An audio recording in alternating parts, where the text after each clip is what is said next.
ஆசீர்வாத புதுவாழ்வு ஊழியங்கள் வழங்கும் Tamil audio and video Bible.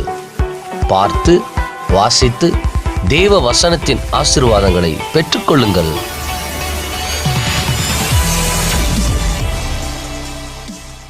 மத்தேயு எழுதின சுவிசேஷம் 17ஆம் அதிகாரம். 6 நாளைக்கு பின்பு இயேசு பேதுருவையும் யாக்கோபையும் அவனுடைய சகோதரனாகிய யோவானையும் கூட்டிக் கொண்டு தனித்திருக்கும்படி உயர்ந்த மலையின் மேல் போய் அவர்களுக்கு முன்பாக மறுரூபமானார். அவர் முகம் சூரியனைப் போல பிரகாசித்தது. அவர் வஸ்திரம் வெளிச்சத்தைப் போல வெண்மையாயிற்று. அப்பொழுது மோசேயும் எலியாவும் அவரோடே பேசுகிறவர்களாக அவர்களுக்கு காணப்பட்டார்கள். அப்பொழுது பேதுரு இயேசுவை நோக்கி, ஆண்டவரே, நாம் இங்கே இருக்கிறது நல்லது. உமக்கு சித்தமானால் இங்கே உமக்கு ஒரு கூடாரமும், மோசேக்கு ஒரு கூடாரமும், எலியாவுக்கு ஒரு கூடாரமுமாக 3 கூடாரங்களை போடுவோம் என்றான். அவன் பேசுகையில், இதோ ஒளியுள்ள ஒரு மேகம் அவர்கள் மேல் நிழலிட்டது. இவர் என்னுடைய நேசகுமாரன், இவரில் பிரியமாயிருக்கிறேன், இவருக்கு செவி கொடுங்கள் என்று அந்த மேகத்திலிருந்து ஒரு சத்தம் உண்டாயிற்று. சீசர்கள் அதை கேட்டு முகங்குப்புற விழுந்து மிகவும் பயந்தார்கள். அப்பொழுது இயேசு வந்து அவர்களை தொட்டு, எழுந்திருங்கள், பயப்படாதேயுங்கள் என்றார். அவர்கள் தங்கள் கண்களை ஏறெடுத்து பார்க்கையில் இயேசுவை தவிர வேறொருவரையும் காணவில்லை. அவர்கள் மலையிலிருந்து இறங்குகிற போது இயேசு அவர்களை நோக்கி, மனுஷகுமாரன் மரித்தோரிலிருந்து எழுந்திருக்கும் வரைக்கும் இந்த தரிசனத்தை ஒருவருக்கும் சொல்ல வேண்டாம் என்று கட்டளையிட்டார். அப்பொழுது அவருடைய சீஷர்கள் அவரை நோக்கி, அப்படியானால் எலியா முந்தி வரவேண்டும் என்று வேத பாரகர் சொல்லுகிறார்களே, அதெப்படி என்று கேட்டார்கள். இயேசு அவர்களுக்கு பிரதியுத்தரமாக, எலியா முந்தி வந்து எல்லாவற்றையும் சீர்படுத்துவது மெய்தான். ஆனாலும் எலியா வந்தாயிற்று என்று உங்களுக்கு சொல்லுகிறேன். அவனை அறியாமல் தங்கள் இஷ்டப்படி அவனுக்கு செய்தார்கள். இவ்விதமாய் மனுஷகுமாரனும் அவர்களால் பாடுபடுவார் என்றார்.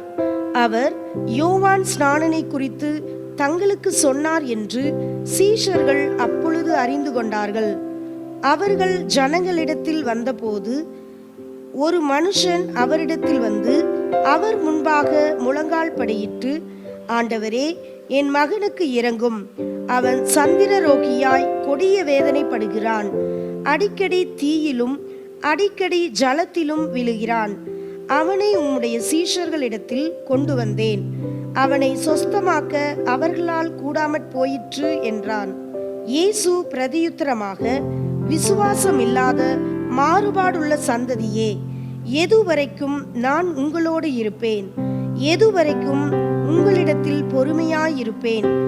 அவனை என்னிடத்தில் கொண்டு வாருங்கள் என்றார். இயேசு பிசாசை அதட்டினார். உடனே அது அவனை விட்டு புறப்பட்டது. அந்நேரமே அந்த இளைஞன் சொஸ்தமானான். அப்பொழுது சீசர்கள் இயேசுவினிடத்தில் தனித்து வந்து, அதை துரத்திவிட எங்களால் ஏன் கூடாமற் போயிற்று என்று கேட்டார்கள். அதற்கு இயேசு, உங்கள் அவிசுவாசத்தினாலேதான். கடுகு விதையளவு விசுவாசம் உங்களுக்கு இருந்தால் நீங்கள் இந்த மலையை பார்த்து, இவ்விடம் விட்டு அப்புறம் போ என்று சொல்ல அது அப்புறம் போம். உங்களால் கூடாத காரியம் ஒன்றுமிராது என்று மெய்யாகவே உங்களுக்கு சொல்லுகிறேன். இந்த ஜாதி பிசாசு ஜெபத்தினாலும் உபவாசத்தினாலுமே அன்றி மற்றெவ்விதத்தினாலும் புறப்பட்டு போகாது என்றார். அவர்கள் கலிலேயாவிலே சஞ்சரிக்கும் போது இயேசு அவர்களை நோக்கி, மனுஷகுமாரன் மனுஷர் கைகளில் ஒப்பு கொடுக்கப்படுவார். அவர்கள் அவரை கொலை செய்வார்கள். ஆகிலும் 3ஆம் நாளிலே உயிர் தெழுந்திருப்பார் என்றார். அவர்கள் மிகுந்த துக்கமடைந்தார்கள். அவர்கள் கப்பர்நகூமில் வந்தபோது வரிப்பணம் வாங்குகிறவர்கள் பேதுருவினிடத்தில் வந்து, உங்கள் போதகர் வரிப்பணம் செலுத்துகிறதில்லையா என்று கேட்டார்கள். செலுத்துகிறார் என்றான்.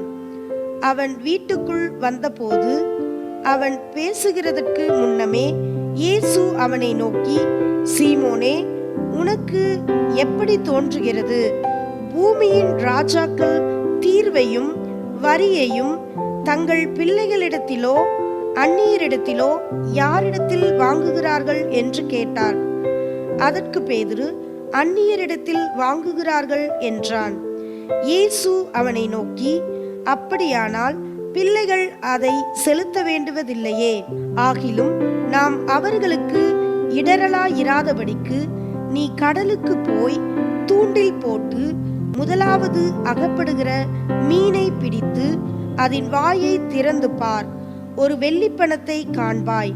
அதை எடுத்து எனக்காகவும் உனக்காகவும் அவர்களிடத்தில் கொடு என்றார்.